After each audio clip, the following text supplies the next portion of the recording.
Oke, assalamualaikum warahmatullahi wabarakatuh. Di materi kita kali ini, kita akan membahas tentang notasi penulisan algoritma. Jadi, dalam penulisan algoritma, kita bisa memakai atau menggunakan beberapa cara ya. Nah, disinilah disebut dengan notasi. Nah, sebelum kita lanjut, sedikit kita akan membahas tentang algoritma. Jadi, algoritma itu adalah langkah-langkah atau tahapan-tahapan untuk menyelesaikan sebuah masalah ya. Selanjutnya, ada 3 cara untuk penulisan algoritma. Kita bisa pakai notasi deskriptif atau berbasis teks. Kemudian kita bisa menggunakan notasi flowchart atau diagram. Dan yang ketiga, kita bisa menggunakan notasi pseudocode. Untuk pseudocode di sini biasanya penulisannya mirip-mirip dengan skrip dari penulisan program. Oke, kita akan bahas satu per satu ya. Yang pertama, notasi deskriptif. Nah, notasi deskriptif di sini adalah sistem yang kita bisa lakukan atau penulisan yang kita bisa lakukan dengan pendekatan dengan sistem deskriptif atau penulisan.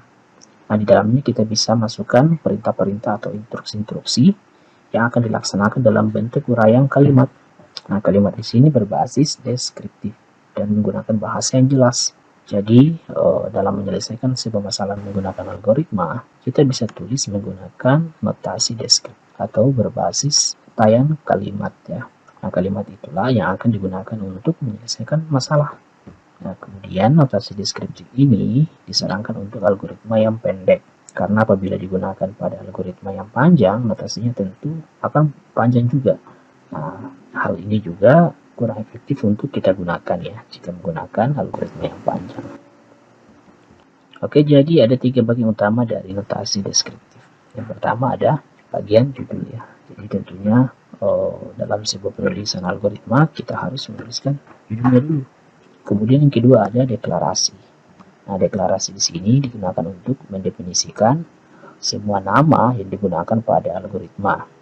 Biasanya berupa variabel, konstanta, ataupun tipe maupun fungsi yang berkaitan dengan penulisan dari algoritma yang akan kita buat. Dan yang terakhir di sini adalah bagian deskripsi. Nah, bagian ini adalah bagian inti ya pada struktur algoritma yang akan kita buat untuk menyelesaikan sebuah masalah. Oke, kita masuk di contoh penulisan notasi kalimat deskriptif ya. Yang pertama, kita tentukan judulnya dulu apa ya. Nah, di sini kita coba berikan contoh judul algoritma perkalian. Nah, di sini kita akan memperjelas ya. Mencoba mengalihkan 2 bilangan bulat. Nah, sistemnya adalah algoritma memasukkan 2 bilangan bulat. Nah, kedua bilangan tersebut nanti kita hitung menggunakan perkalian. Dan selanjutnya kita akan mencetak hasil dari perkalian tersebut. Kemudian di bagian deklarasi di sini, nah di sini kita bisa deklarasikan. Nah, di sini kita bisa tulis bisa BI1 atau bilangan 1. Nah, ini opsional saja ya. Namun bagusnya kita menulis deklarasi dengan singkat seperti ini. Seperti BI1 atau bilangan 1, kemudian bilangan 2 dan hasil kali. Nah, ketiga variabel ini masuk dalam kategori integer ya. Integer itu apa? Integer itu adalah tipe data. Tipe datanya adalah tipe data yang membaca angka. Karena ketiga dari deklarasi variabel ini sistemnya adalah angka ya. Karena kita menggunakan perkalian tentunya menggunakan angka. Untuk pembahasan detail dari variabel tipe data dan lain sebagainya, nanti kita akan bahas di pertemuan selanjutnya. Oke, lanjut kita masuk di deskripsi ya. Jadi deskripsi seperti ini. Kita masukkan atau input bilangan 1 dan bilangan 2. Selanjutnya kita akan hitung hasil kali. Hasil kali seperti ini. BI1 kali BI2. Nah, di sini kita tidak menulis langsung apa yang kita inputkan, tapi kita menulis apa yang kita deklarasikan. Nah, dari deklarasi inilah yang kita inputkan, data-datanya ditampung di variabel ya. Nah, variabel ini nantinya akan diproses. Kemudian prosesnya akan menghasilkan hasil kali. Nah, hasil kali nanti akan ditampilkan sebagai hasil outputnya. Nah, seperti ini dia akan tampilkan hasil kalinya berapa. Nah, seperti itu notasi penulisan kalimat deskriptif ya untuk contoh algoritma perkalian. Dan prosesnya selesai di sini. Kemudian kita masuk di contoh kedua, penulisan notasi kalimat deskriptif. Pertama judul. Nah, kita akan mencoba membuat algoritma hitung diskon. Nah, di sini dijelaskan kita akan menghitung harga setelah diskon dengan memasukkan harga awal produk yang besarnya di diskon ya. Nah, selanjutnya kita akan coba deklarasikan. Nah, deklarasinya di sini ada beberapa tipe data yang kita bisa pakai. Yang pertama ada deklarasi harga awal, kemudian besaran diskon dengan sistem persen, kemudian ada harga diskon. Jadi ketiga ini menggunakan sistem integer ya. Nah, deskripsinya apa? Nah, deskripsinya di sini kita input dulu harga awal, kemudian kita input lagi besaran diskon. Dari proses yang akan dilakukan, prosesnya adalah kita akan menghitung harga diskon. Nah, caranya atau cara kerjanya, dia akan menghitung harga awal dikurang dalam kurung harga awal kali besaran diskon. Nah, ini dulu yang akan dikalikan, kemudian akan dikurangkan dengan harga awal.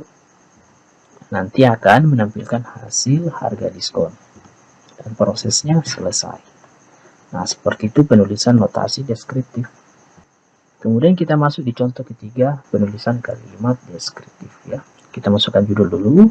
Nah, judulnya adalah algoritma keliling atau menghitung keliling ya.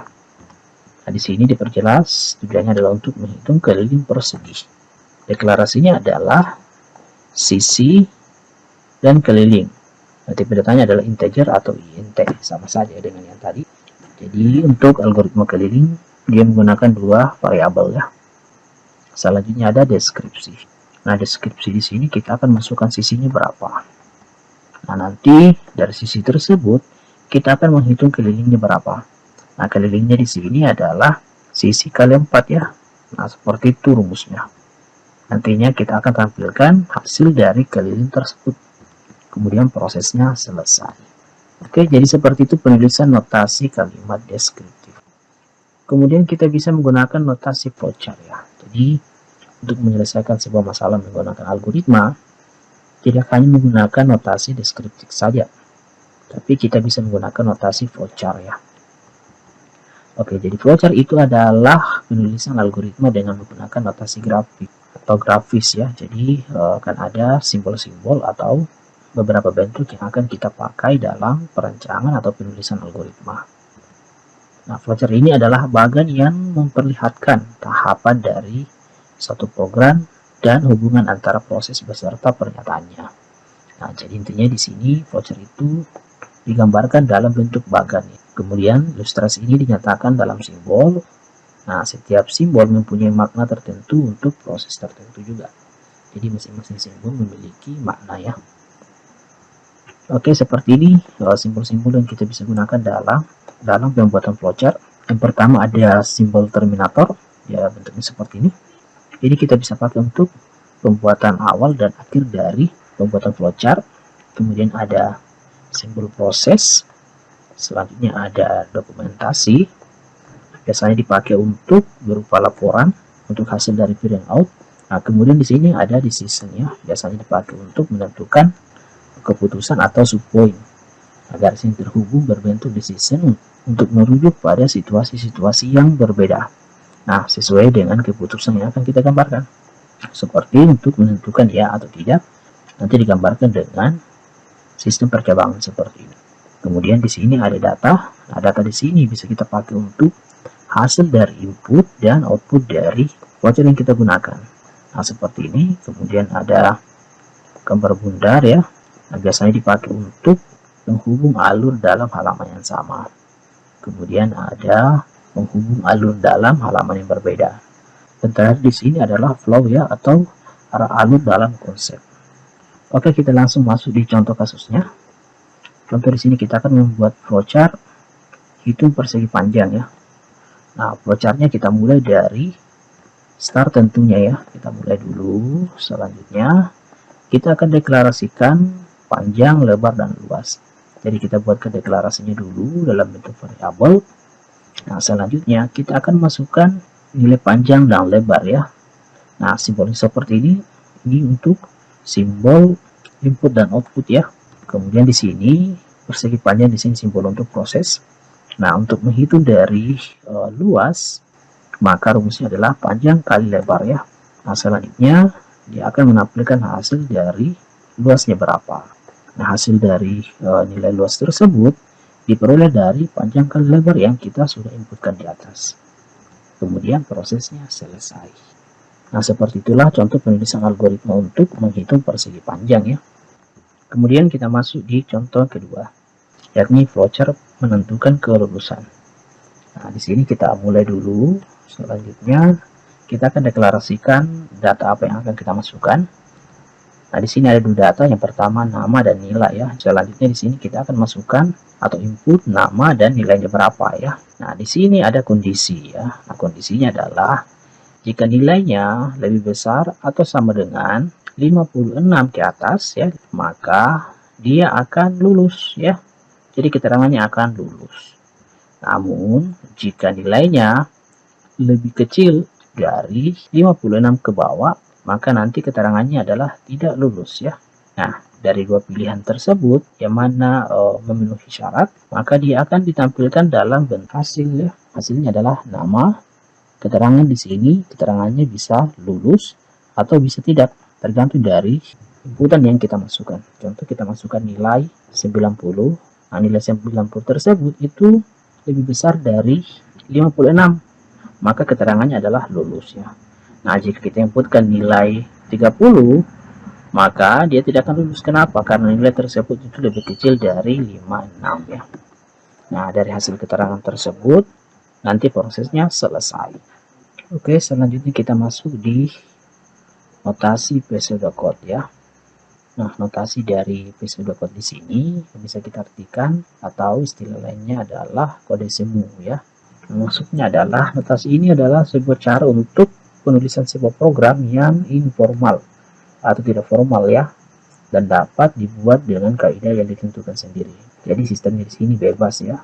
Intinya dia menggambarkan bagaimana sistem atau cara kerja dalam algoritma yang akan kita pakai ya. Namun penulisannya ini mirip-mirip dengan penulisan kode program atau script program. Nah, dengan kata lain, pseudocode di sini merupakan urutan logika yang bertujuan untuk dipahami manusia dengan mudah. Jadi tujuannya itu ya. Oke, kita masuk di contoh dari notasi pseudocode. Nah, di sini contohnya adalah menjumlahkan bilangannya. Nah, jadi sistemnya seperti ini. Penulisannya itu opsional ya. Di sini saya menggunakan begin. Begin di sini berfungsi untuk memulai. Kemudian di sini kita akan mencoba menginputkan dua bilangan bulat, di mana inputan pertama adalah angka 1 dan inputan kedua adalah angka 2. Nanti prosesnya di sini ada total sama dengan angka 1 ditambah angka 2. Nah, yang kita inputkan di sini dan di sini nanti akan proses di sini ya. Nanti hasilnya atau outputnya nanti akan ditampilkan di sini. Jadi hasil penjumlahan sama dengan tanpa total. Kenapa total? Karena ini dia. Nah, total itu adalah hasil dari penjumlahan angka 1 dan angka 2. Jadi kita tidak perlu menampilkan ini lagi, kita hanya memanggil totalnya saja ya, untuk mengetahui penjumlahan bilangan bulat. Nah, seperti ini contoh penulisan dari notasi pseudocode untuk menjumlahkan bilangan. Oke, kita masuk di contoh kedua. Kita mencoba notasi pseudocode untuk nilai ujian ya. Nah, di sini kita akan coba memulai lagi. Di sini kita akan masukkan nama siswa dan nilai ujiannya berapa ya. Nah, di sini dideklarasikan dua data, input nama dan nilai. Nah, di sini akan ada kondisi ya. Apakah nilai tersebut lebih besar atau sama dengan 60. Nah, prosesnya di sini intinya. Nah, jika nilai, di sini ada if ya. If itu adalah jika nilai lebih besar atau sama dengan 60 dan itu adalah maka outputnya adalah selamat. Nama di sini selamat plus nama di sini yang kita inputkan, contoh Dedi nilai 70. Nah, di sini jika nilai lebih besar dari 60 karena nilai saya adalah 70, maka dia akan memberikan output selamat Dedi. Nah, dia tidak akan menampilkan nama lagi, tapi dia akan langsung menampilkan apa yang kita inputkan, tapi dia melalui variabel yang kita tulis ya. Selamat, jadi Anda lulus ya. Nah, seperti itu penulisannya. Else, selain dari itu, maaf, Anda atau Dedi di sini yang kita inputkan tadi, Anda tidak lulus. Nah, selanjutnya berhenti. Nah, seperti itu. Di sini bisa kita lihat ya, ada dua kondisi. Jika kondisi tersebut tidak memenuhi, contoh kita masukkan nilai 40, kondisinya kan tidak memenuhi. Jadi dia tidak akan bisa proses ini ya. Maka dia akan tampilkan else ya, atau selain dari itu. Nah, selain dari itu, maaf, nama yang Anda inputkan di sini Anda tidak lulus ya. Kenapa? Karena nilainya tidak memenuhi atau tidak sesuai dengan nilai yang kita tentukan sebelumnya. Nah, seperti itulah penulisan dari notasi pseudocode ya. Oke, kita masuk di contoh terakhir ya, atau contoh ketiga. Kita akan mencoba mencari grade nilai dari, kita akan mencoba mencari grade dari sebuah nilai ya. Nah, sistemnya seperti ini ya. Begin, kita akan mulai. Kita akan memasukkan nilai ya. Contoh, saya akan masukkan nilai 95. Maka di sini ada kondisi. Nah, berapapun yang akan saya masukkan, nanti akan ada kondisi ya. Jika nilai yang saya inputkan, nilainya lebih besar atau sama dengan 90, maka nilai grade adalah A ya. Kemudian di sini ada else if, selain dari itu, jika nilainya lebih besar atau sama dengan 80 ke atas, maka nilainya adalah B. Nah, jika nilainya 70 ke atas, maka nilainya adalah C. Dan jika nilainya mulai dari 60, maka nilainya adalah D. Nah, selain dari itu, atau selain dari nilai-nilai yang ada di atas sini, nilainya akan error ya. Nah, seperti itulah penulisan dari pseudocode ya. Nah, nanti hasilnya akan seperti ini. Mau tanda miring seperti ini adalah tanda komentar ya. Outputnya di sini, grade Anda adalah tambah grade. Kenapa grade? Karena di sini ya. Nah, grade di sini menampung nilai A ya. Jadi dia tidak akan langsung menampilkan A, B, C, atau D, tapi dia akan memanggil variabel dari grade itu. Nah, variabel itu adalah tempat untuk menampung data. Nah, data yang ditampung di sini adalah data A, B, C, D, dan E ya. Jadi, dimanapun yang memenuhi, maka dia akan tampilkan. Contoh saya masukkan nilai 95, maka yang memenuhi di sini adalah mulai dari 90. Karena 95 itu masuk dari kategori 90 ke atas ya. Maka yang akan ditampilkan di sini adalah nilai A ya. Oke, saya kira seperti itu untuk materi kita kali ini.